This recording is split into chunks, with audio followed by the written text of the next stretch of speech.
Well, while you talked about it at the opening of the show, Ken Walker had over 100 yards rushing, but what did you see that he did differently in the second half? I thought he made a great adjustment. If you watch the first half of the game, he was kind of like running into the backs of the linemen and stuff, and I thought like he was hitting the hole too fast. So I'm assuming they told him at halftime to say, hey, take a little off that hitting the hole, let you see your blocks. And then you saw that in the third quarter where he started making those plays, making the right cuts, and then getting in the open field. So once he made that decision, I think it was more him filling the game out. He came back last week and then just filling the game out. And he thought in that second half, he kind of started seeing the blocks instead of just trying to make the plays. He started seeing the blocks and letting those guys make those blocks, and he cut off those blocks. Yeah, well, I mean, as a Hall of Fame offensive lineman, you're looking at this and you see the running backs. You can always appreciate a good running back when he follows the blocks. So how much do you think the offensive lineman said, hey, and kind of contribute a little bit to the conversation on the sideline? Oh, definitely, because any lineman, you don't want your running back running in the back. And you saw that in that first half where he was like running. He wasn't running into the defensive linemen. He was more running into the backs of the linemen. So a lineman going to come up to you and say,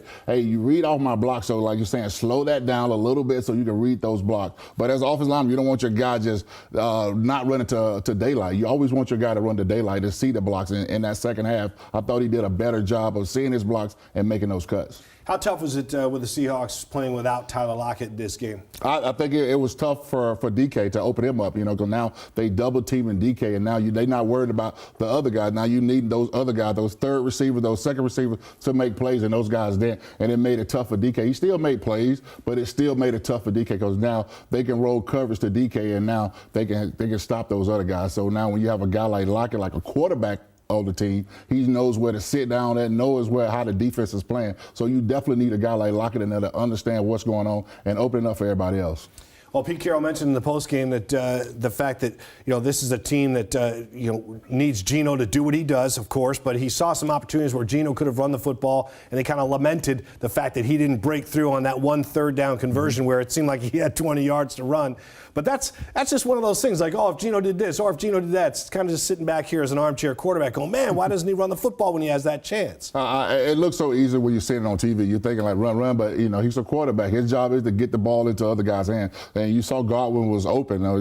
Godwin is a guy where you want to get the ball in his hand so he can make plays. But still, again, we play that game when we watch it and say, why you didn't run that for that first down? But still, again, he was trying to make a play and put the ball in a better athlete hands.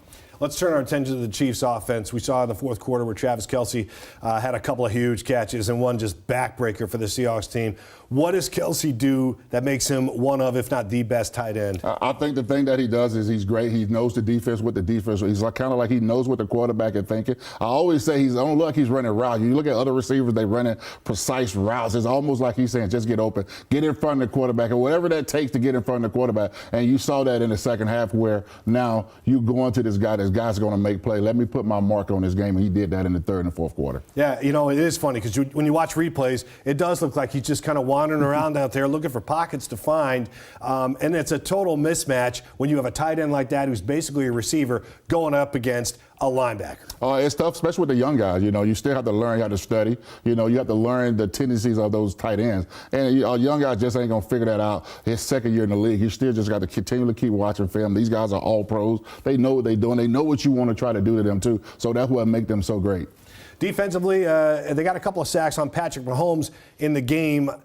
Sent a blitz, which we'll talk about a little bit later. Cody Barton got free on a blitz. It allowed Darrell Taylor to get a sack. But when you look at the pressure in the defense, what did you think of the defense today? I think the thing about him is that you didn't make him panic at all. I think for him, sometimes he plays his best balls when he's panicking. But still, again, if you got a quarterback like that where he can sit in the pocket and decipher the defense, he's going to beat you every time. So I thought today the guys was in their gap, but they wasn't getting off the block. You got to at least have one guy to get off the blocks and kind of put some pressure in his face, and they didn't do that today, and you kind of saw that. Yeah, well, we saw some good things and some bad things from the Seahawks today.